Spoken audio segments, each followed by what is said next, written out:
ഇന്ന് ഞങ്ങൾ പിണറായി സവാരി ട്രാവൽസിൻ്റെ കൂടെ തിരുവനന്തപുരം എയർപോർട്ടിൽ നിന്ന് യാത്ര തിരിക്കുകയാണ്. ഗ്രൂപ്പിൽ ഞങ്ങൾ 41 പേരാണുള്ളത്. പുലർച്ചെ 1:20 കോലാലംപൂരിലേക്ക് ആകാശയാത്ര ആരംഭിക്കുന്നത്.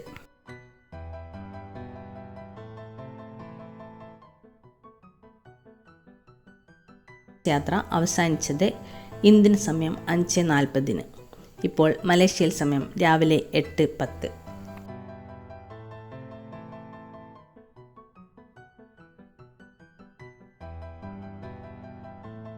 ഞങ്ങൾ അവിടെ എത്തുമ്പോഴേക്കും ഞങ്ങളെ കാത്ത് ഞങ്ങളുടെ ഗൈഡ് മിയ അവിടെ ഉണ്ടായിരുന്നു.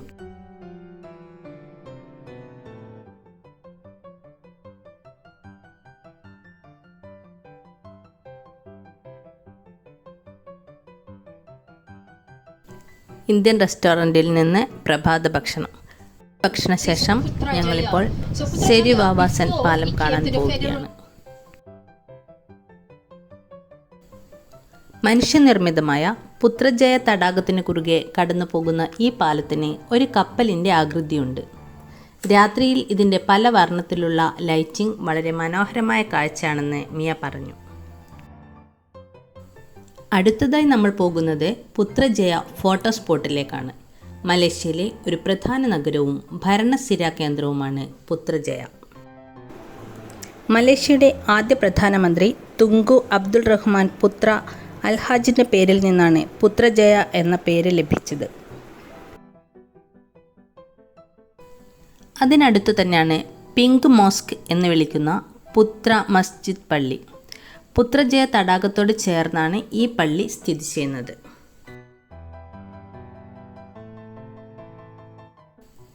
അകത്ത് കയറണമെങ്കിൽ സ്ത്രീകൾ തലമുതൽ കാലുവരെ മറക്കുന്ന ഒരു കുപ്പായം ഇടണം.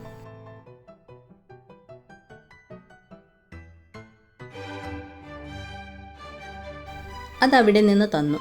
ആ വസ്ത്രം ധരിച്ചുകൊണ്ട് നമ്മൾ അകത്തേക്ക് നടക്കുകയാണ്. AC-യും ഫാനുമൊന്നുമില്ലെങ്കിലും വളരെ സുഖകരമായ ഒരു തണുപ്പ് ഇവിടെ അനുഭവപ്പെടുന്നുണ്ട്. തടാകത്തിലെ വെള്ളത്തിലുള്ള ഈ പള്ളിയുടെ തൂണുകളിലെ ചെറിയ സുഷിരങ്ങളിലൂടെ വെള്ളത്തിൻ്റെ തണുപ്പ് മുകളിൽ വരുന്ന രീതിയിൽ നിർമ്മിച്ചതുകൊണ്ടാണ് ഈ തണുപ്പെന്ന് ഞങ്ങളുടെ മലേഷ്യൻ ഗൈഡായ മിയ വിശദീകരിച്ചു തന്നു. റോസ് ടൈൻഡ് ഗ്രാനൈറ്റ് ഉപയോഗിച്ചാണ് ഇതിൻ്റെ താഴികക്കുടം നിർമ്മിച്ചിരിക്കുന്നത്.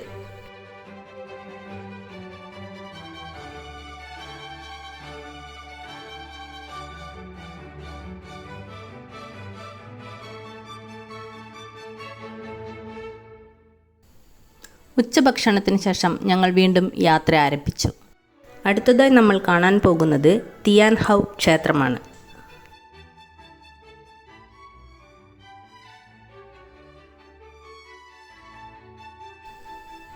ചൈനീസ് സമുദ്രദേവതയായ മസുവിൻ്റെ 6 നിലകളുള്ള ക്ഷേത്രമായ തിയാൻ ഹൗ ക്ഷേത്രം 1.67 ഏക്കറിൽ വ്യാപിച്ചു കിടക്കുകയാണ്. തെക്കുകിഴക്കൻ ഏഷ്യയിലെ ഏറ്റവും വലിയ ക്ഷേത്രങ്ങളിൽ ഒന്നാണിത്.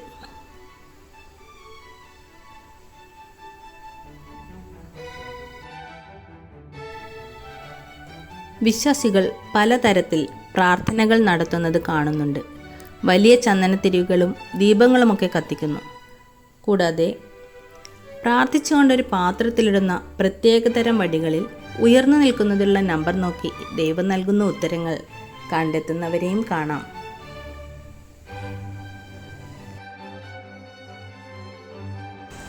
ഞങ്ങളുടെ കൂട്ടത്തിൽ ചിലരും അത് പരീക്ഷിച്ചു നോക്കി. വളരെ ആശ്വാസകരവും പ്രതീക്ഷാനിർഭരവുമായ മറുപടിയായിരുന്നു എല്ലാവർക്കും ലഭിച്ചത്.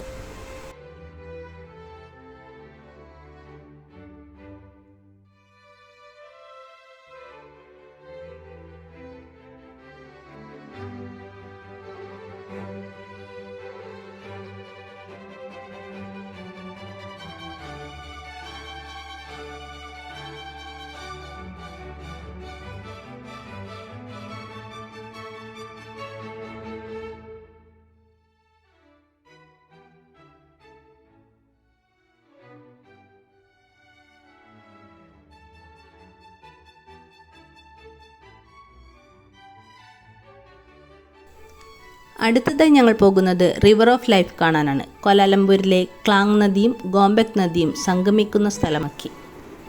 നല്ലൊരു ദിവസത്തെ കാഴ്ചകൾക്ക് ശേഷം ഞങ്ങൾ ഉറങ്ങാൻ പോവുകയാണ്. മലേഷ്യയിലെ 2ാം ദിവസത്തെ യാത്ര ആരംഭിക്കുകയാണ്. ആദ്യമായി രാജകൊട്ടാരം കാണാനാണ് പോകുന്നത്. മലേഷ്യയിലെ 9 രാജകുടുംബങ്ങളുടെ തലവന്മാർ ഓരോ 5 വർഷത്തിലും യാങ്ഡി പെർത്താൻ അഗോങ് എന്നറിയപ്പെടുന്ന രാജാവായി മാറുന്നു. ഇപ്പോഴത്തെ രാജാവ് ജോഹറിലെ സുൽത്താൻ ഇബ്രാഹിം ഇസ്കന്ദറാണ്. അവിടെ ഒരു മഞ്ഞ പതാക ഉയർന്നു കാണുന്നുണ്ടോ? അതിൻ്റെ അർത്ഥം രാജാവ് ഇപ്പോൾ ഈ നാട്ടിൽ തന്നെ ഉണ്ടെന്നാണ്. ഇല്ലെങ്കിൽ പതാക താഴ്ത്തി കിട്ടും. കൊട്ടാരത്തിൻ്റെ ഗേറ്റിൻ്റെ ഇരുവശത്തും രാജഭടന്മാരുണ്ട്. അശ്വാരൂഢരായിട്ടുള്ള ഭടന്മാരെയും കാണാം.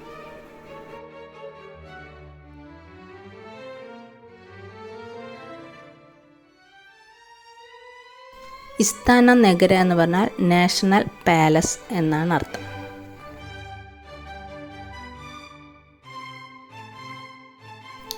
അടുത്തതായി നമ്മൾ പോകുന്നത് നാഷണൽ മോന്യുമെൻറ്റ് കാണാനാണ്. 1948 മുതൽ 1960 വരെ നീണ്ടുനിന്ന മലേഷ്യയുടെ സ്വാതന്ത്ര്യ സമരത്തിൽ മരിച്ചവരെ അനുസ്മരിക്കുന്ന ദേശീയ സ്മാരകമാണ് തുഗു നെഗാര.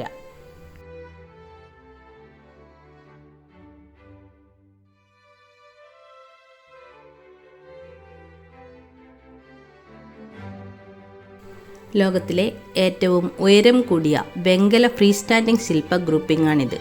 2010 വരെ ധീര ജവാന്മാർക്ക് മാല ചാർത്തി ആദരാഞ്ജലികൾ അർപ്പിക്കാൻ പ്രധാനമന്ത്രിയും മറ്റ് ഉയർന്ന സേനാ ഉദ്യോഗസ്ഥരും ഇവിടെ വരാറുണ്ടായിരുന്നു. ശില്പം വിഗ്രഹാരാധനയാണെന്ന് പറഞ്ഞ് ഒരു വിഭാഗം മതവിശ്വാസികൾ എതിർത്തതിനാൽ ഇപ്പോൾ മെർഡക്ക സ്ക്വയറിലാണ് യോദ്ധാക്കളുടെ ദിനം ആചരിക്കുന്നത്. അടുത്തതായി നമ്മൾ പോകുന്നത് ഇവിടുത്തെ നാഷണൽ മോസ്കിലേക്കാണ്. 73 മീറ്റർ ഉയരമുള്ള മിനാരവും 16 പോയിൻ്റുള്ള നക്ഷത്ര കോൺക്രീറ്റുള്ള പ്രധാന മേൽക്കൂരയുമാണ് ഇതിൻ്റെ പ്രത്യേകത. 13 ഏക്കർ തോട്ടങ്ങൾക്കിടയിലാണ് ഈ പള്ളി സ്ഥിതി ചെയ്യുന്നത്.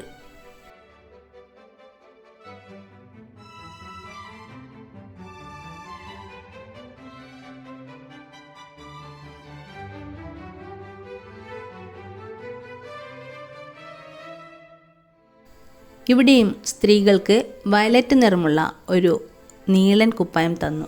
ഞങ്ങളുടെ കൂട്ടത്തിലെ ദേവനമോൾ കുഞ്ഞായതുകൊണ്ട് അവൾക്ക് ആ കുപ്പായം ഇടാതെ തന്നെ അകത്ത് കയറാൻ സാധിച്ചു. ഇവിടെയും ചുറ്റും വെള്ളമുള്ളതിനാലാവും നല്ല സുഖകരമായ തണുപ്പ് അനുഭവപ്പെടുന്നുണ്ട്. അടുത്തതായി നമ്മൾ പോകുന്നത് ഇൻഡിപെൻഡൻസ് സ്ക്വയറിലേക്കാണ്. വളരെ വിശാലമായ പുൽത്തകിടിയും അതിനടുത്തായി ഏറെ പഴക്കം ചെന്ന ഒരു ക്രിസ്ത്യൻ പള്ളിയും കാണാം. വളരെ ഉയരത്തിലുള്ള ഒരു കൊടിമരം ഇവിടെ കാണാം. ഈ കൊടിമരത്തിലാണ് മലേഷ്യ സ്വതന്ത്രമായപ്പോൾ ആദ്യമായി പതാക ഉയർത്തിയത്. അതിനടുത്തുള്ള ഒരു ലൈബ്രറിയിലേക്കാണ് നമ്മളിപ്പോൾ പോകുന്നത്.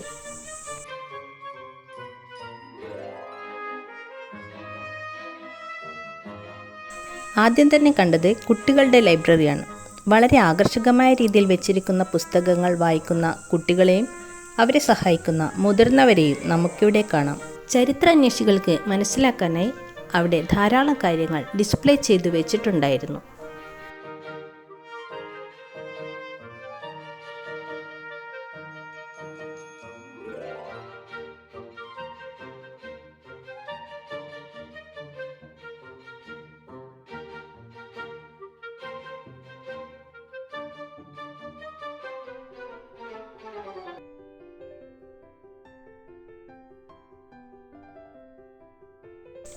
ഇപ്പോൾ ഞങ്ങൾ എത്തിയിരിക്കുന്നത് ചോക്ലേറ്റ് കിങ്ഡം എന്ന ഒരു ചോക്ലേറ്റ് വിൽപ്പന കേന്ദ്രത്തിലേക്കാണ്. എല്ലാത്തരം ചോക്ലേറ്റ്സും നമുക്ക് രുചിച്ചു നോക്കാം. നമ്മുടെ നാട്ടിൽ ഹൽവയൊക്കെ ടേസ്റ്റ് ചെയ്ത് വാങ്ങും പോലെ. പുറത്ത് ട്രഡീഷണൽ ആയിട്ടുള്ള സീസണൽ ഫ്രൂട്ട്സ് കണ്ടു. ചിലത് ഞങ്ങൾ രുചിച്ചു നോക്കി. കൊള്ളാം.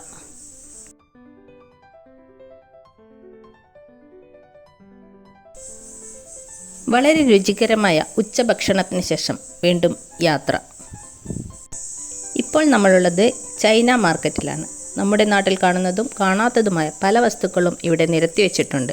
അതിൻ്റെയൊക്കെ വില എത്ര റിങ്കിറ്റാണെന്ന് എഴുതി വെച്ചിട്ടുമുണ്ട്. നമ്മുടെ കൂട്ടത്തിൽ ചിലരൊക്കെ നല്ല രീതിയിൽ ഷോപ്പിംഗ് നടത്തുന്നത് കാണാം.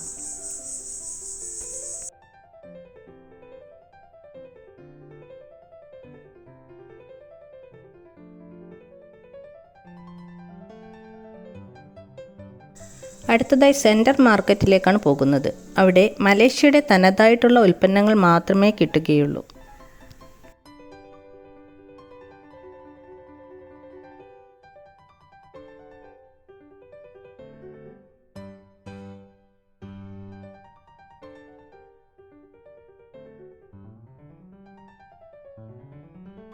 എല്ലാവരും ഷോപ്പിംഗ് കഴിഞ്ഞ് പുറത്തേക്കിറങ്ങി. ഇനി നമ്മൾ പോകുന്നത് KLCC അക്വേറിയം കാണാനാണ്.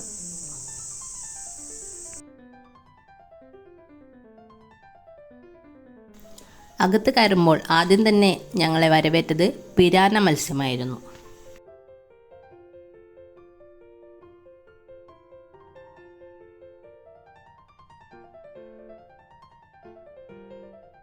നടക്കുന്തോറും കൂടുതൽ മനോഹരമായ ദൃശ്യങ്ങൾ, കണ്ണിനെയും മനസ്സിനെയും കുളിരണിയിക്കുന്ന കാഴ്ചകൾ. കരയിൽ നിന്ന് കടലിലേക്കുള്ള ജലത്തിൻ്റെ യാത്രയെ അടിസ്ഥാനമാക്കിയുള്ളതാണ് KLCC അക്വേറിയം. മൂടൽമഞ്ഞുള്ള ഉയർന്ന പ്രദേശങ്ങളിൽ നിന്ന് നദികളിലൂടെ താഴേക്ക്, മഴക്കാടുകൾക്കും കണ്ടൽക്കാടുകൾക്കുമിടയിലൂടെ പവിഴപ്പുറ്റുകളിലേക്ക് ആഴത്തിലുള്ള നീലക്കടൽ യാത്ര ആരംഭിക്കുന്നു. Living ocean.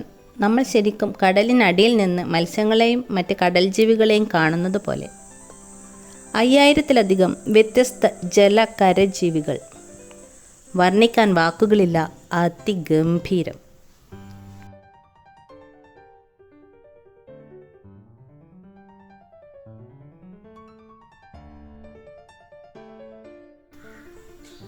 ഇപ്പോൾ നമ്മളുള്ളത് പെട്രോണാസ് ട്വിൻ ടവറിൻ്റെ മുന്നിലാണ്.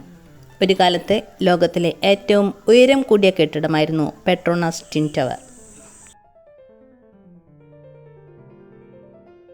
പക്ഷേ ഏറ്റവും ഉയരം കൂടിയ ഇരട്ട ഗോപുരങ്ങളിൽ ഇപ്പോഴും പെട്രോണാസ് ട്വിൻ ടവർ തന്നെയാണ് ഒന്നാം സ്ഥാനത്ത്. 451.83 മീറ്ററാണ് ഇതിൻ്റെ ഉയരം. കോലാലംപൂരിൽ 100 മീറ്ററിൽ കൂടുതൽ ഉയരമുള്ള 700-ലധികം കെട്ടിടങ്ങൾ കാണപ്പെടുന്നുണ്ട്. ബസ്സിൽ യാത്ര ചെയ്യുമ്പോൾ നമുക്കത് കാണാൻ സാധിക്കുന്നുണ്ട്.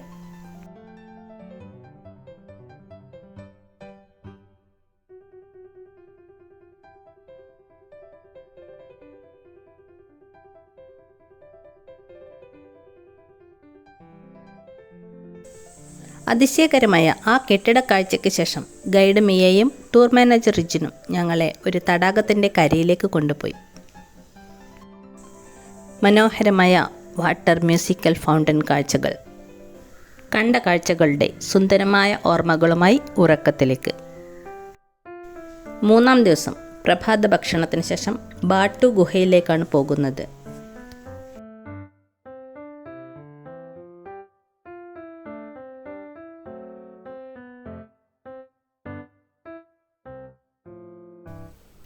ഇവിടെയാണ് ലോകത്തിലെ ഏറ്റവും വലിയ മുരുകൻ പ്രതിമയുള്ളത്. 140 അടിയാണ് പ്രതിമയുടെ ഉയരം. ഇന്ത്യക്ക് പുറത്തുള്ള ഏറെ പ്രശസ്തമായ ഹിന്ദു ആരാധനാലയങ്ങളിലൊന്നാണ് ഈ ഗുഹാക്ഷേത്രങ്ങൾ. മലേഷ്യയിലെ തമിഴ് ഉത്സവമായ തൈപ്പൂയത്തിൻ്റെ കേന്ദ്ര ബിന്ദുവാണിത്. 400 ദശലക്ഷം വർഷം പഴക്കമുള്ള ചുണ്ണാമ്പ് പാറകളാൽ നിർമ്മിതമായ ഗുഹകളാണിത്. മുരുകൻ വസിക്കുന്ന 10ാമത്തെ ഗുഹയായാണ് ഇതറിയപ്പെടുന്നത്. മനോഹരമായ നിറങ്ങളുള്ള 272 പടികൾ കയറി വേണം ആദ്യത്തെ ക്ഷേത്രത്തിലെത്താൻ. ബ്യൂട്ടി ഓഫ് കളേഴ്സ് ആസ്വദിക്കാം. മുകളിൽ നിന്ന് ഇറ്റിറ്റ് വീഴുന്ന വെള്ളത്തുള്ളികൾ. പ്രകൃതിയെ ഏറെ സ്നേഹിക്കുന്നവർക്ക് ഏറ്റവും നന്നായി ആസ്വദിക്കാവുന്ന സ്ഥലം. ഒരു പ്രത്യേക അനുഭവം.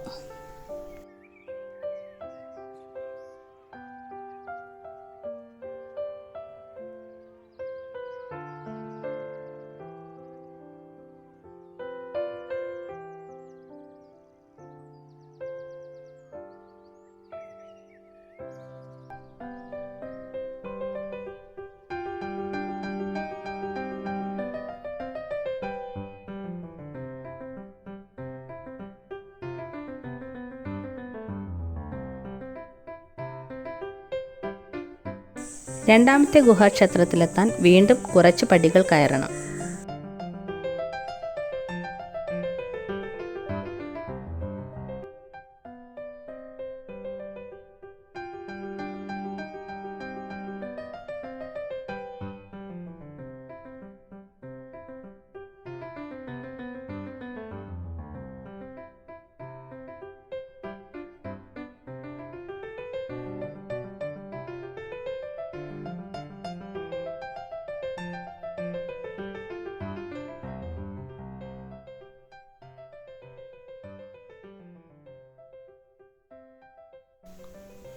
ഗുഹയുടെ താഴ്വാരത്തിലായി വേറെയും ക്ഷേത്രങ്ങൾ കാണാം.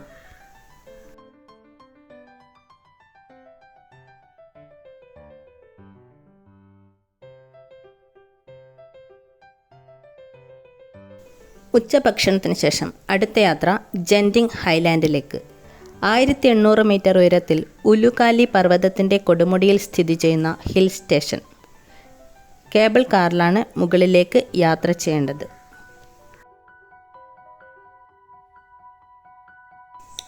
മുകളിൽ നിന്ന് താഴേക്ക് നോക്കുമ്പോഴുള്ള കാഴ്ച അതിമനോഹരം. പച്ചപ്പട്ട് പുതച്ച ഗ്രാമങ്ങൾ, ചെറു ചെറു പട്ടണങ്ങൾ, പഹാങ്ങിലെ ദൂരക്കാഴ്ച അതിമനോഹരം. ഇടയ്ക്ക് കേബിൾ കാറൊന്ന് നിർത്തി അവിടെ ഇറങ്ങിയാൽ ചിൻസ്വി ക്ഷേത്രം കാണാം.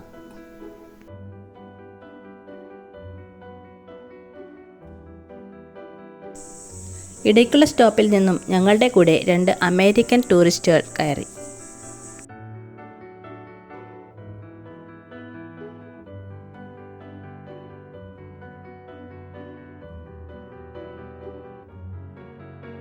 അങ്ങനെ ഞങ്ങൾ ഏറ്റവും മുകളിലെത്തി. ഇവിടെ casinos, restaurants, game zones, adventure games, shopping സെൻ്ററുകൾ തുടങ്ങി പലതരത്തിലുള്ള സ്റ്റാളുകളും അമ്യൂസ്മെൻറ്റ് പാർക്കുകളും ഒക്കെ കാണാം. മറ്റേതോ ലോകത്ത് എത്തിയതുപോലൊരു തോന്നൽ.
ഞങ്ങളിപ്പോൾ ഏറ്റവും മുകളിലത്തെ നിലയിലാണുള്ളത്.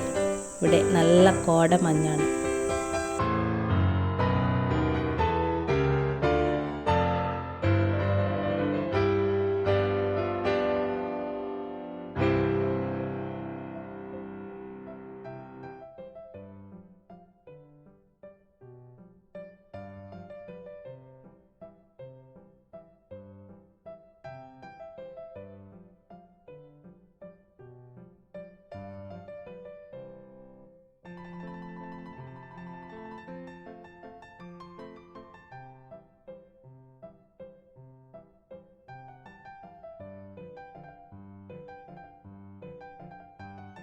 കാഴ്ചകൾ കണ്ടു കഴിഞ്ഞു.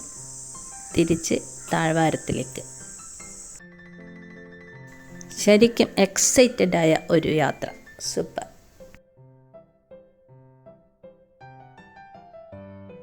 മലേഷ്യയിലെ ഞങ്ങളുടെ അവസാന ദിവസമായ ഇന്ന് ഞങ്ങൾ രാവിലെ തന്നെ KL ടവറിലേക്ക് വന്നു. നമ്മളിപ്പോൾ KL ടവറിലെ ഒബ്സർവേഷൻ പോയിന്റിലാണുള്ളത്. മലേഷ്യയിലെ 421 മീറ്റർ ഉയരമുള്ള ടെലികമ്മ്യൂണിക്കേഷൻ ടവറാണിത്.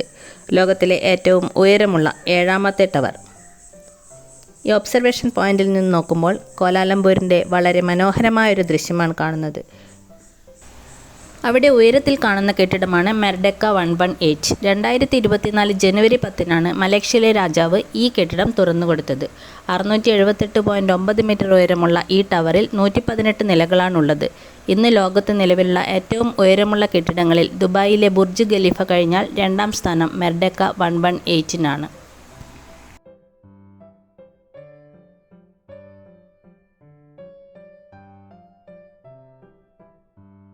ലോകത്തിലെ വിവിധ രാജ്യങ്ങളിലെ ഏറ്റവും ഉയരം കൂടിയ ടവറുകളുടെ മോഡൽസ് നമുക്കിവിടെ കാണാം.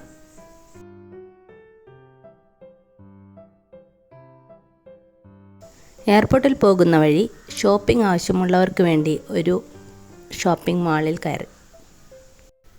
അവിടെ ഷോപ്സ് മാത്രമല്ല, കുട്ടികൾക്കും മുതിർന്നവർക്കും പറ്റിയ ധാരാളം ഗെയിംസും റൈഡ്സും ഉണ്ടായിരുന്നു.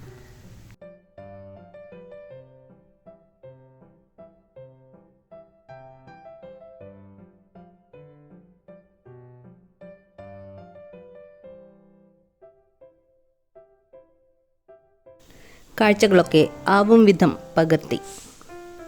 ഇനി ഉച്ചഭക്ഷണം കഴിച്ച ശേഷം തിരിച്ച് കോലാലംപൂർ എയർപോർട്ടിലേക്ക്. വളരെ ആസ്വാദ്യകരമായ 4 ദിവസങ്ങൾ പോയതറിഞ്ഞില്ല.